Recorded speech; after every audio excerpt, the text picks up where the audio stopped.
ആകാശവാണി. നമസ്കാരം. പ്രാദേശിക വാർത്തകൾ വായിക്കുന്നത് സോഫിയ ഡാനിയൽ.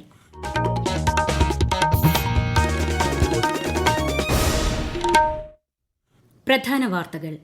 രാജ്യത്തെ കർഷകരുടെ ശാക്തീകരണത്തിന് കേന്ദ്ര സർക്കാർ പ്രതിജ്ഞാബദ്ധമെന്ന് പ്രധാനമന്ത്രി നരേന്ദ്രമോദി.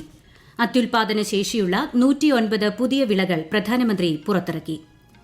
പാരീസ് ഒളിമ്പിക്സിന് തിരശ്ശീല വീഴാൻ ഇനി മണിക്കൂറുകൾ മാത്രം. 2028 ഒളിമ്പിക്സിന് ലോസ് ഏഞ്ചൽസ് വേദിയാകും. ഉരുൾപൊട്ടൽ നാശം വിതച്ച കോഴിക്കോട് ജില്ലയിലെ വിലങ്ങാടിനായി സമഗ്ര പുനരധിവാസം ആസൂത്രണം ചെയ്യുമെന്ന് മന്ത്രി PA മുഹമ്മദ് റിയാസ്. 4 വിദഗ്ധ സംഘം നാളെ എത്തും. വയനാട്ടിലെ മുണ്ടക്കൈയിൽ കനത്ത മഴയെ തുടർന്ന് ഇന്നത്തെ ജനകീയ തിരച്ചിൽ അവസാനിപ്പിച്ചു. നെല്ല് സംഭരണത്തിനായി സിവിൽ സപ്ലൈസ് കോർപ്പറേഷന് 50 കോടി രൂപ അനുവദിച്ചതായി ധനമന്ത്രി KN ബാലഗോപാൽ. വാർത്തകൾ വിശദമായി.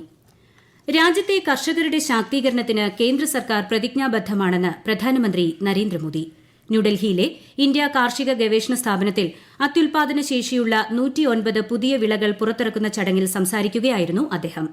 പുതിയ വിളകൾ കർഷകരുടെ വരുമാനം വർദ്ധിപ്പിക്കും. രാജ്യത്തെ കർഷകർ പ്രകൃതി സൌഹൃദ കൃഷിരീതികളിലേക്ക് മാറുന്നതിൽ അദ്ദേഹം സംതൃപ്തി പ്രകടിപ്പിച്ചു. കർഷകരുമായും ശാസ്ത്രജ്ഞരുമായും പ്രധാനമന്ത്രി സംവദിച്ചു. 61 വിളകളുടെ 109 ഇനങ്ങളിൽ 34 വയൽ വിളകളും 27 പഴം പച്ചക്കറി വിളകളും ഉൾപ്പെടുന്നു. ഉരുൾപൊട്ടൽ കനത്ത നാശം വിതച്ച കോഴിക്കോട് ജില്ലയിലെ വിലങ്ങാടിനായി സമഗ്രമായ പുനരധിവാസം ആസൂത്രണം ചെയ്യുമെന്ന് മന്ത്രി PA മുഹമ്മദ് റിയാസ്. അതുവരെ വാടക വീട് ഉൾപ്പെടെയുള്ള താൽക്കാലിക പുനരധിവാസ പ്രവർത്തനങ്ങളുമായി മുന്നോട്ടു പോകുമെന്ന് ഓൺലൈൻ യോഗത്തിൽ അദ്ദേഹം അറിയിച്ചു. ഉരുൾപൊട്ടലിലെ കൃത്യമായ നാശനഷ്ടം, വാസയോഗ്യമല്ലാത്ത വീടുകൾ തുടങ്ങിയവ സംബന്ധിച്ച കണക്ക് ഈ മാസം 17 മുൻപ് നൽകാൻ ജില്ലാ കളക്ടർക്ക് നിർദ്ദേശം നൽകിയതായും ശ്രീ മുഹമ്മദ് റിയാസ് അറിയിച്ചു. ഉരുൾപൊട്ടൽ ദുരന്തത്തെക്കുറിച്ച് സമഗ്രമായി പഠിക്കാൻ 4 വിദഗ്ധ സംഘം നാളെ വിലങ്ങാട് എത്തുമെന്ന് ജില്ലാ കളക്ടർ സ്നേഹിൽ കുമാർ സിംഗ് അറിയിച്ചു. പ്രദേശത്ത് ഡ്രോൺ പരിശോധന തുടങ്ങിക്കഴിഞ്ഞു. മേഖലയിലെ ഉരുൾപൊട്ടൽ സാധ്യതാ കേന്ദ്രങ്ങൾ അറിഞ്ഞ ശേഷമാകും പുനരധിവാസം സംബന്ധിച്ച് റിപ്പോർട്ട് നൽകുകയെന്ന് ജില്ലാ കളക്ടർ അറിയിച്ചു. ഉരുൾപൊട്ടൽ ദുരന്തമുണ്ടായ വയനാട്ടിലെ മുണ്ടക്കൈയിൽ ഇന്നത്തെ ജനകീയ തിരച്ചിൽ അവസാനിപ്പിച്ചു. മഴ തുടരുന്ന സാഹചര്യത്തിലാണ് തീരുമാനം. തിരച്ചിലിൽ ഇന്നും ശരീരഭാഗങ്ങൾ കണ്ടെത്തി. കൂടുതൽ വിവരങ്ങളുമായി ആകാശവാണി വയനാട് ജില്ലാ പ്രതിനിധി അരുൺ വിൻസെന്റ്. ജനകീയ തിരച്ചിൽ രാവിലെ 7 മണിക്ക് തന്നെ ആരംഭിച്ചു. ജില്ലയ്ക്ക് അകത്തുനിന്നും പുറത്തുനിന്നുമായി 2000-ലധികം വരുന്ന സന്നദ്ധ പ്രവർത്തകരാണ് തിരച്ചിലിനായി എത്തിയത്. ഉരുൾപൊട്ടൽ ഏറ്റവും കൂടുതൽ നാശം വിതച്ച മുണ്ടക്കൈ, ചൂരൽമല, പുഞ്ചിരിമട്ടം ഉൾപ്പെടുന്ന 6 കേന്ദ്രങ്ങൾ കേന്ദ്രീകരിച്ചായിരുന്നു പ്രധാന തിരച്ചിൽ. ജനകീയ തിരച്ചിലിനിടയിൽ പരപ്പൻപാറയിൽ നിന്നും ശരീരഭാഗങ്ങൾ ലഭിച്ചു. പ്രത്യേക പാസ് മുഖേനയാണ് തിരച്ചിലിനായി ആളുകളെ കയറ്റിവിട്ടത്.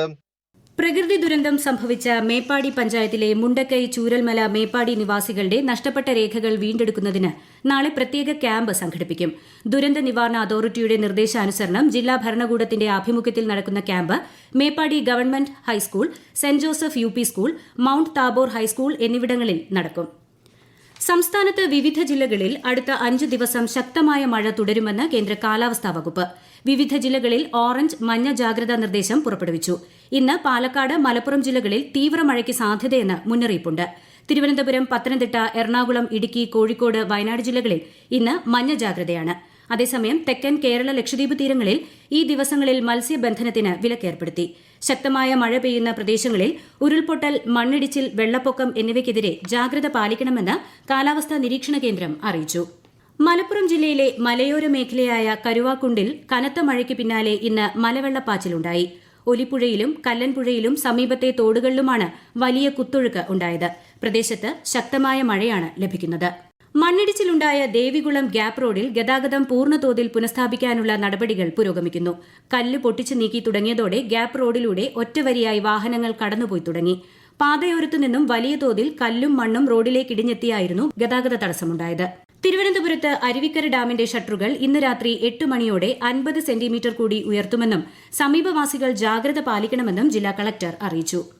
ഈ വാർത്തകൾ ആകാശവാണിയിൽ നിന്ന്. 3 ആഴ്ച നീണ്ട കായിക മാമാങ്കത്തിന് ഇന്ന് പാരീസിൽ തിരശ്ശീല വീഴും. 33ാമത് ഒളിമ്പിക്സ് ഇന്ന് അർദ്ധരാത്രി നടക്കുന്ന പ്രൌഢോജ്വല ചടങ്ങോടെ സമാപിക്കും. പ്രമുഖ അഭിനേതാക്കളുടെയും കലാകാരന്മാരുടെയും നിരവധി കലാപ്രകടനങ്ങൾ ഉൾപ്പെടുന്ന സമാപന ചടങ്ങിന് റെക്കോർഡ്സ് എന്നാണ് പേര് നൽകിയിരിക്കുന്നത്. ചടങ്ങിൽ 2028 അടുത്ത ഒളിമ്പിക്സിന് വേദിയാവുന്ന ലോസ് ഏഞ്ചൽസിന് ഒളിമ്പിക് പതാക കൈമാറും. പാരീസ് ഒളിമ്പിക്സിൽ 1 വെള്ളിയും 5 വെങ്കലവുമായി 71ാമതാണ് ഇന്ത്യയുടെ സ്ഥാനം. ഇന്ത്യയുടെ മെഡൽ നേട്ടത്തിന് തുടക്കമിട്ട മനു ഭാക്കറും ഹോക്കി താരം PR ശ്രീജേഷും സമാപന ചടങ്ങിൽ ഇന്ത്യൻ പതാകയേന്തും. നെല്ല് സംഭരണത്തിനായി സിവിൽ സപ്ലൈസ് കോർപ്പറേഷന് 50 കോടി രൂപ അനുവദിച്ചതായി ധനമന്ത്രി KN ബാലഗോപാൽ. നെല്ല് സംഭരണത്തിനുള്ള കേന്ദ്ര സർക്കാർ വിഹിതത്തിൽ 207 കോടി രൂപ കുടിശ്ശിക നിലനിൽക്കുന്ന സാഹചര്യത്തിലാണ് നിലവിലെ സീസണിലെ നെല്ലിന്റെ വില കർഷകർക്ക് നൽകാൻ തുക അനുവദിച്ചതെന്ന് മന്ത്രി പറഞ്ഞു. നെല്ല് സംഭരിക്കുമ്പോൾ തന്നെ കർഷകർക്ക് വില നൽകുന്നതും സംസ്ഥാന സബ്സിഡി ഉൾപ്പെടെ നെല്ലിന് ഉയർന്ന തുക ലഭ്യമാക്കുന്നതും കേരളത്തിലാണെന്നും ധനമന്ത്രിയുടെ ഓഫീസ് അറിയിച്ചു. നിറപുത്തരി പൂജയ്ക്കായി ശബരിമല നട തുറന്നു. ഇരുമുടിക്കെട്ടിനൊപ്പം പൂജയ്ക്കുള്ള നെൽക്കതിരുകളുമായി ധാരാളം തീർത്ഥാടകരാണ് സന്നിധാനത്തെത്തുന്നത്. നാളെ പുലർച്ചെ 5:45-നും 6:30-നും ഇടയിലാണ് നിറപുത്തരി പൂജകൾ നടക്കുക. ആലപ്പുഴയിൽ നവജാത ശിശുവിനെ കുഴിച്ചുമൂടിയെന്ന കേസിൽ കുഞ്ഞിന്റെ മൃതദേഹം കണ്ടെത്തി. സംഭവത്തിൽ 2 പേർ പോലീസ് കസ്റ്റഡിയിലാണ്. 2023-24 വർഷത്തിലെ സംസ്ഥാന കായകൽപ അവാർഡ് മന്ത്രി വീണ ജോർജ് പ്രഖ്യാപിച്ചു.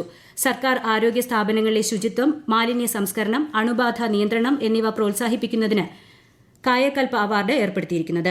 ജില്ലാതല ആശുപത്രികളിൽ പൊന്നാനി സ്ത്രീകളുടെയും കുട്ടികളുടെയും ആശുപത്രി 1ാം സ്ഥാനം കരസ്ഥമാക്കി. വഖഫ് നിയമ ഭേദഗതി ബിൽ സംബന്ധിച്ച വിശദ ചർച്ചയ്ക്കായി സംസ്ഥാന വഖഫ് ബോർഡിന്റെ യോഗം നാളെ കോഴിക്കോട് ഡിവിഷണൽ ഓഫീസിൽ ചേരും. ലക്ഷദ്വീപിലെ എല്ലാ ദ്വീപുകളിലും ഹർ ഘർ തിരങ്ക പ്രചാരണ പരിപാടികൾ ആരംഭിച്ചു. കവരത്തി ദ്വീപിൽ ആരംഭിച്ച Tiranga marathon run collector Arjun Mohan flag off ചെയ്തു. കവരത്തി ഗാന്ധി സ്ക്വയറിൽ നിന്ന് ആരംഭിച്ച Tiranga cycle rally deputy collector Piyush Mohanty flag off ചെയ്തു. ഹർഘർ തിരങ്ക പ്രചാരണം ലക്ഷ്യമിട്ട് കൊല്ലത്ത് BJPയുടെയും യുവമോർച്ചയുടെയും നേതൃത്വത്തിൽ തിരങ്ക യാത്ര നടത്തി. സ്ത്രീകളും കുട്ടികളും ഉൾപ്പെടെ നിരവധി പേർ ദേശീയ പതാകയേന്തി ഇരുചക്ര വാഹന റാലിയിൽ അണിചേർന്നു. സംസ്ഥാനത്തെ ആരോഗ്യമേഖല രാജ്യത്തിന് മാതൃകയാകുന്ന തരത്തിലുള്ള നേട്ടം കൈവരിക്കുകയാണെന്ന് മന്ത്രി KN ബാലഗോപാൽ. കൊല്ലം കുളക്കട സർക്കാർ ഹോമിയോ ഡിസ്പെൻസറി മാതൃകാ സ്ഥാപനമായി പ്രഖ്യാപിക്കുകയായിരുന്നു അദ്ദേഹം. ഹോമിയോ ആശുപത്രികൾ സംസ്ഥാനത്തിന്റെ ആരോഗ്യമേഖലയിൽ പ്രാധാന്യം അർഹിക്കുന്നതാണെന്ന് അദ്ദേഹം പറഞ്ഞു. തിരുവനന്തപുരം നഗരത്തിലെ കുടിവെള്ള പ്രശ്നം പരിഹരിക്കുന്നതിന്റെ ഭാഗമായി പ്രധാന പൈപ്പ് ലൈനുകൾ മാറ്റിസ്ഥാപിക്കുന്ന പ്രവൃത്തി പുരോഗമിക്കുന്നു. 2 ആഴ്ചയ്ക്കുള്ളിൽ ശുദ്ധജല വിതരണം സുഗമമാക്കുമെന്ന് ജല അതോറിറ്റി അറിയിച്ചു. കുടിവെള്ള പ്രശ്നവുമായി ബന്ധപ്പെട്ട അടുത്ത അവലോകന യോഗം ഈ മാസം 16-ന് ചേരും. സംസ്ഥാന സർക്കാരിന്റെ 3ാം വാർഷികത്തിന്റെ ഭാഗമായി മന്ത്രി MB രാജേഷിന്റെ നേതൃത്വത്തിലുള്ള തദ്ദേശ അദാലത്ത് സെപ്റ്റംബർ 2-ന് കണ്ണൂർ ജില്ലയിൽ നടക്കും. തദ്ദേശ സ്ഥാപനങ്ങളിൽ അപേക്ഷ നൽകിയതും എന്നാൽ സമയപരിധിക്കകം സേവനം ലഭിക്കാത്തതുമായ വിഷയങ്ങളിലുള്ള പരാതികൾ അദാലത്തിൽ പരിഗണിക്കും. പ്രധാന വാർത്തകൾ വീണ്ടും. രാജ്യത്തെ കർഷകരുടെ ശാക്തീകരണത്തിന് കേന്ദ്ര സർക്കാർ പ്രതിജ്ഞാബദ്ധമെന്ന് പ്രധാനമന്ത്രി നരേന്ദ്രമോദി. അത്യുൽപാദന ശേഷിയുള്ള 109 പുതിയ വിളകൾ പ്രധാനമന്ത്രി പുറത്തിറക്കി. പാരീസ് ഒളിമ്പിക്സിന് തിരശ്ശീല വീഴാൻ ഇനി മണിക്കൂറുകൾ മാത്രം. 2028-ലെ ഒളിമ്പിക്സിന് ലോസ് ഏഞ്ചൽസ് വേദിയാകും. ഉരുൾപൊട്ടൽ നാശം വിതച്ച കോഴിക്കോട് ജില്ലയിലെ വിലങ്ങാടിനായി സമഗ്ര പുനരധിവാസം ആസൂത്രണം ചെയ്യുമെന്ന് മന്ത്രി PA മുഹമ്മദ് റിയാസ്. 4-അംഗ വിദഗ്ധ സംഘം നാളെയെത്തും. വയനാട്ടിലെ മുണ്ടക്കൈയിൽ കനത്ത മഴയെ തുടർന്ന് ഇന്നത്തെ ജനകീയ തിരച്ചിൽ അവസാനിപ്പിച്ചു. നെല്ല് സംഭരണത്തിനായി സിവിൽ സപ്ലൈസ് കോർപ്പറേഷന് 50 കോടി രൂപ അനുവദിച്ചതായി ധനമന്ത്രി KN ബാലഗോപാൽ. പ്രാദേശിക വാർത്തകൾ കഴിഞ്ഞു. അടുത്ത വാർത്താ പ്രക്ഷേപണം രാത്രി 7:25-ന്.